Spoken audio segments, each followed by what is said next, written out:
नमस्ते छात्र मित्रों। हमने कक्षा 10वीं विषय हिंदी की पहले इकाई की 8वीं कविता गजल, इसका पहला वीडियो, उसका भाग 1 आदि कविता की जानकारी उसमें हमने देखी है। कवि मानिक वर्मा लिखित यह कविता, यह गजल, उसकी आधी जानकारी हमने हासिल की है। तो आगे की पंक्तियों की जानकारी देखिए। एक जुगनू ने कहा, मैं भी तुम्हारे साथ हूँ, वक्त की इस धुंध में तुम रोशनी बनकर दिखो। कवि कहते हैं, जब हमारा वक्त साथ न दे रहा हो या फिर वक्त हमारा साथ न दे रहा हो, हर तरफ असफलताएं धुंध के समान छाई हो। धुंध पता है? कोहरा। जब सवेरे सवेरे कई बार कुछ भी दिखाई नहीं देता, ऐसा धुआं धुआं सा छाया हुआ होता है वातावरण में, उसे कोहरा कहा जाता है। तो ऐसा घना कोहरा जब छा जाता है तब हमें सामने का भी कुछ नजर नहीं आता।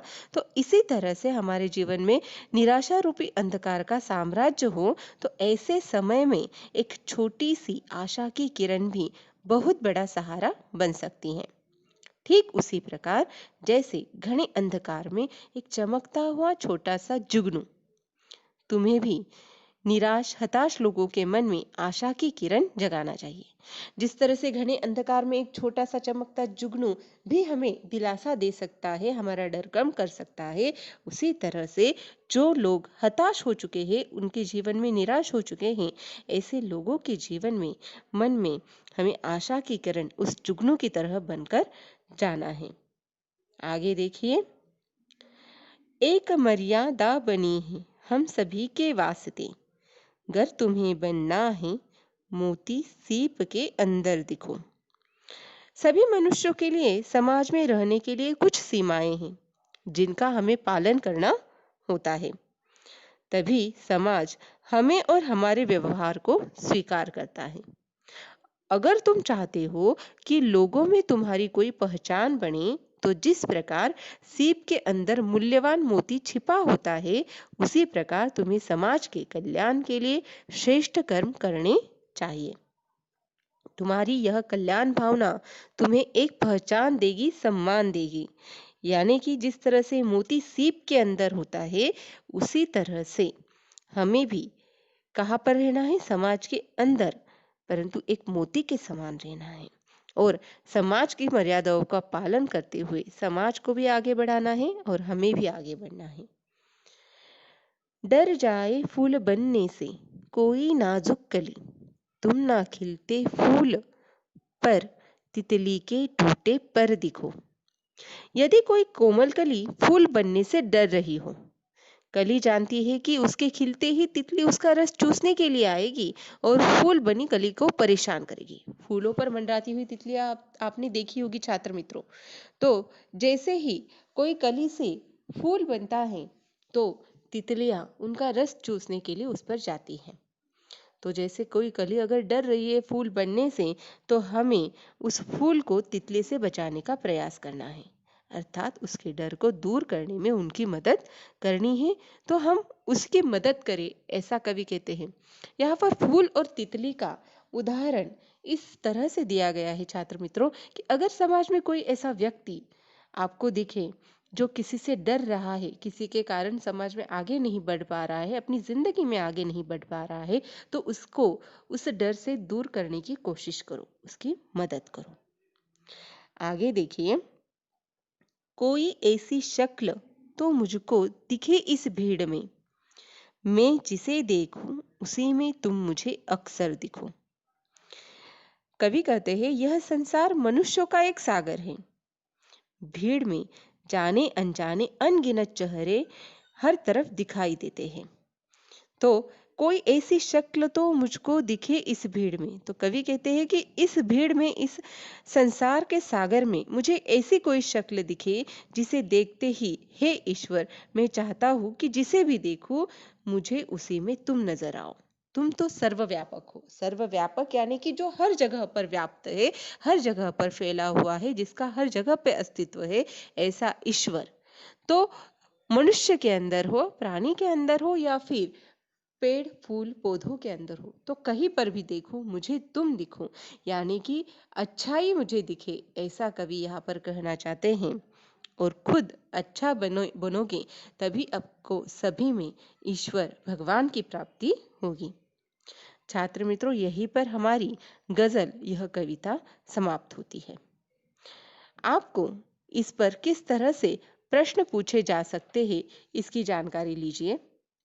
यहाँ पर आपको पद्यांश दिया जा सकता है, जिस तरह से ये आपसे किसने कहा, से लेकर जलकर मोम के भीतर दिखो। यह पद्यांश देने के बाद इसके ऊपर आपको इस तरह से प्रश्न पूछे जा सकते हैं। जैसे पहली कृति, आकृति के माध्यम से पूछा गया सवाल देखिए, कवि के अनुसार ऐसे दिखो। यहाँ पर जो आकृति, जिस तरह से आकृति में प्रश्न पूछा गया है उसी तरह से आपको उत्तर भी देना है। कवि के अनुसार ऐसे दिखो, तो कवि ने किस तरह से दिखने के लिए कहा है, तो उन पंक्तियों में आपको जवाब मिल जाएगा, जैसे नींव की तरह, मील का पत्थर, आदमी बनकर और आईना बनकर। बाद में देखिए दूसरा सवाल, विधानों के सामने सत्य असत्य लिखिए। स्वर्णिम शिखर बनकर जीना ही जीना है, मील का पत्थर बनकर जीना अच्छा नहीं है, मोम के धागे जैसा जीवन जियो, जिंदगी टूटकर नहीं बिखरनी चाहिए। यहाँ पर देखिए जो पंक्तियां, जो वाक्य आपको दिए गए हैं, क्या वो सत्य है? तो पहला वाक्य जो है वह असत्य है, दूसरा भी असत्य है, तीसरा सत्य और चौथा भी सत्य है। आगे का सवाल, गजल की पंक्तियों का तात्पर्य। यहाँ पर जो दो पंक्तियां दी गई है, नींव के अंदर दिखो, तो इसका तात्पर्य यानी कि इसका अर्थ क्या है, तो यहाँ पर अर्थ दिया गया है। आईना बनकर दिखो, उसका भी अर्थ यहाँ पर उत्तर आपको दिया गया है। कृति 2, आकलन कृति, जिनके उत्तर निम्न शब्द हो ऐसे प्रश्न तैयार कीजिए। छात्र मित्रों, यहाँ पर दो शब्द दिए गए हैं, आईना और आसमान। प्रथम आपको देखना है कि पंक्ति में आईना शब्द कहाँ पर आया है, वह देखने के बाद आपको उसके ऊपर एक वाक्य में प्रश्न तैयार हो, एक वाक्य का उत्तर हो, ऐसा प्रश्न तैयार करना है। तो आईना शब्द जहां पर आया है उसके अनुसार आप इस तरह से प्रश्न तैयार कर सकते हो, पत्थरों के शहर में क्या बनकर दिखना चाहिए, और बाद में प्रश्न चिन्ह देना कभी न भूलें। तो इसका उत्तर अगर ढूंढेंगे तो क्या आएगा, आईना। आसमान, गर्द बनकर कहाँ लिखना चाहिए, तो आसमान यह उत्तर आता है। तो प्रश्न तैयार करना है आपको, जवाब आपको दिया गया है। आगे देखिए, एक शब्द में उत्तर लिखिए। पत्थर के शहर में यह बनकर दिखना है, क्या, तो आईना। दिखने का शौक है तो यह बनो, क्या, तो नींव। आगे कृति 3, उसमें भावार्थ लिखने के लिए पूछा गया है। निम्नलिखित पंक्तियों से प्राप्त जीवन मूल्य लिखिए। सिर्फ देखने के लिए बनकर दिखो, आपको महसूस डैश डैश भीतर दिखो। यहाँ पर उत्तर भी आपको दिया गया है, जो पहली पंक्ति है उसका भावार्थ और दूसरी पंक्ति का भी भावार्थ यहाँ पर दिया गया है। छात्र मित्रों, यह पूरी जानकारी जो कि स्वाध्याय आपको मैंने बाद में बताया, वह अपने हिंदी की नोटबुक में ज़रूर लिखें और इस कविता की दोनों भागों की जानकारी अच्छी तरह से समझ लें। उम्मीद करती हूँ कि आपको यह कविता गजल अच्छी तरह से समझ में आ गई होगी। छात्र मित्रों, घर पे रहे, सुरक्षित रहें। धन्यवाद।